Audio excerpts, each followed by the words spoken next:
Porque, na verdade, Judas ele era de uma ordem, de uma seita judaica, de uma ordem judaica, que eles eram muito fiéis à lei. Então, Judas, nada mais, nada menos, ele foi como qualquer outro judeu, qualquer outro homem escolhido por Deus, ao defender a lei no momento em que ele achou que o judaísmo estava sendo agredido. Porque a lei de Moisés fala que um profeta, se ele é um falso profeta, ele está condenado à morte. Naquele momento, Judas estava apenas cumprindo a lei, né?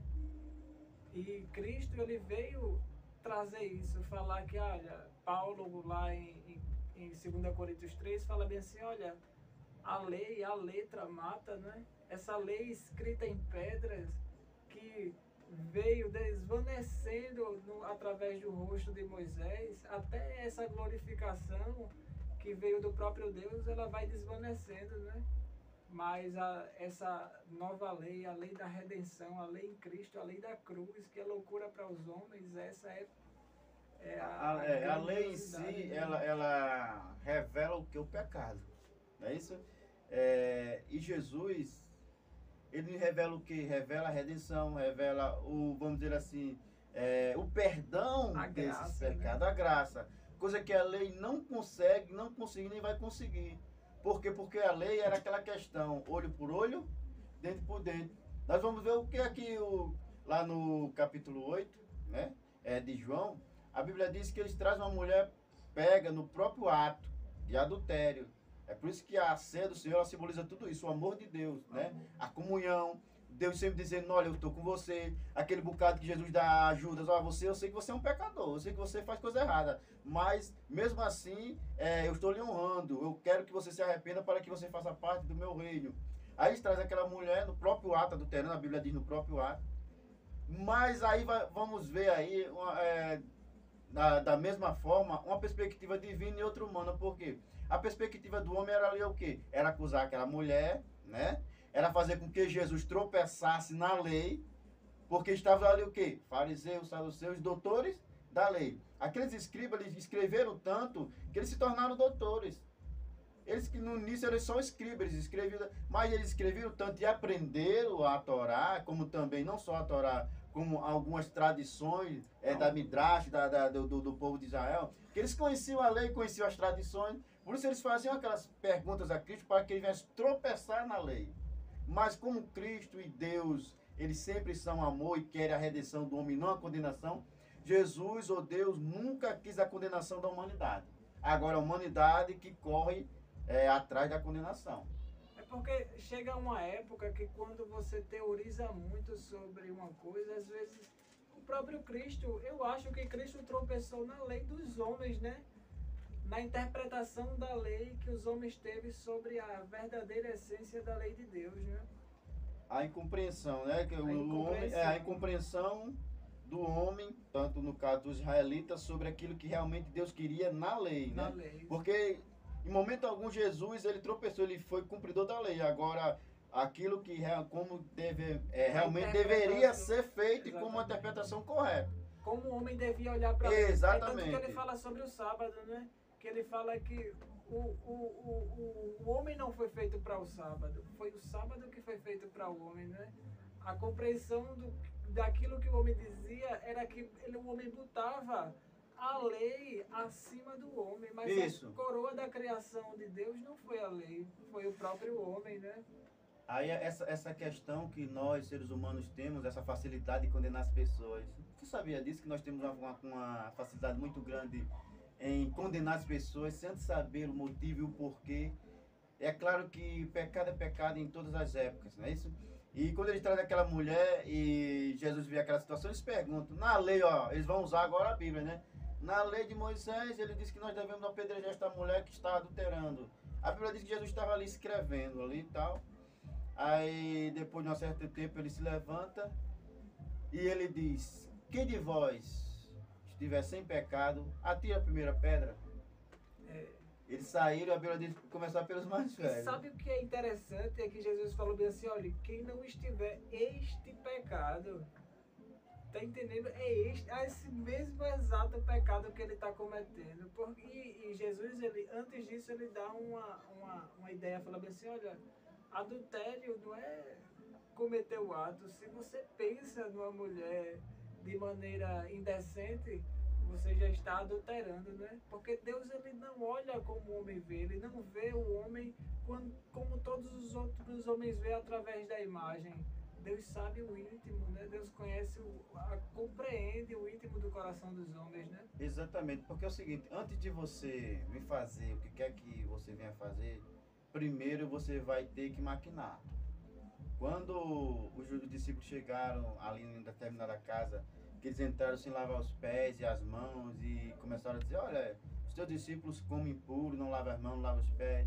Aí Jesus disse o quê? Olha, você tem que se preocupar com uma coisa, não o que é externo. Exatamente. O que é externo, o prato tá lavado. Você tem que se preocupar o que está no coração, onde é? Na mente. Porque ele vai dizer, olha, porque na mente ou no coração está o quê? O adultério, né? O assassinato, a prostituição, a idolatria. A falta de perdão. Exatamente. Então, tudo que você pratica, na realidade, você primeiro pensa para praticar. Então, assim, para Deus, o pecado não é o ato em si. Quando você maquina em fazer aquilo que é mal para Deus, já é pecado. No caso do adultério. E naquilo que a gente já foi poluído, né? Que a gente já foi corrompido desde nossa queda no Jardim do Éden, né? Exatamente. É impossível não ter a maldade dentro de nós. Por isso que perdoar é tão difícil. Existe uma dificuldade muito grande para o ser humano nessa questão do perdão. O ser humano, ele gosta muito de ser perdoado. Exatamente. Mas ele tem uma dificuldade em perdoar. É por isso que quando Jesus, ele nos ensinou, diz, ó, perdoa o teu irmão, perdoa o teu próximo, para que o Pai que está no céu também te perdoe. Aí Jesus, a Bíblia diz que vai, né, aí dá aquele bocado de Judas sai para entregar o mestre, e a Bíblia diz que eles cantam um hino, porque era comum cantar, tinha determinados hinos no início, como também no começo, no caso era o Salmo, e eles vão agora para o Getsemane. Mas Jesus sempre deixou claro que iria ser entregue aos pecadores. E o interessante de ver é que o ser humano, em determinadas situações, ele quer agir por, vamos dizer assim, pelo fervor da emoção, né? Pelo fervor da emoção. Aí, quando Jesus estava falando que ia ser entregue, aí Pedro diz, e eles iam abandonar a ele, aí Pedro diz, não, eu não. Os outros podem abandonar o Senhor, mas eu não. Até se for possível, eu morro pelo Senhor. Aí Jesus disse, Pedro, antes que o galo cante, 3 vezes tu me negarás. Aí eu gostaria de trazer aqui um adendo, né, uma pequena explicação sobre essa questão do cantar do galo. Na realidade, quando Jesus diz o cantar do galo, não era o galo, a ave não. Porque até mesmo, como se tratava de Jerusalém, era um local espiritual, tido como a capital religiosa. Um dos animais que era impuro era o galo, então não podia seguir. Irmão, que é o cantar do galo, na realidade, era um turno que tinha entre os sentinelas, né, da classe romana, que quando aquele soldado ia trocar o turno, eles tinham uma trombeta chamada galácio. Então eles trocavam aquela trombeta, então esse cantar do galo é essa anunciação, essa troca de turno, dos sentinelas, vamos dizer assim. Então Jesus vai dizendo, olha, antes que venha o turno, que é aproximadamente a partir das 3 horas da madrugada e tal, você vai me negar. Então o cantar do galo é isso, era essa trombeta que tocava para se trocar o sentinela, era o que chamavam de galácio. Então o galo lá não é a ave, mas sim esse toque de trombeta. Aí Pedro, como sempre, né, no fervor da emoção, disse que não. Ele disse, não, mas 3 vezes tu me negarás antes que venha cantar o galo. E eles vão para o Getsemane. Getsemane era o local onde eles costumeiramente iam orar. Porque Jesus era um homem famoso, podemos dizer assim, mas existia o momento certo, né, que Jesus tinha que se entregar.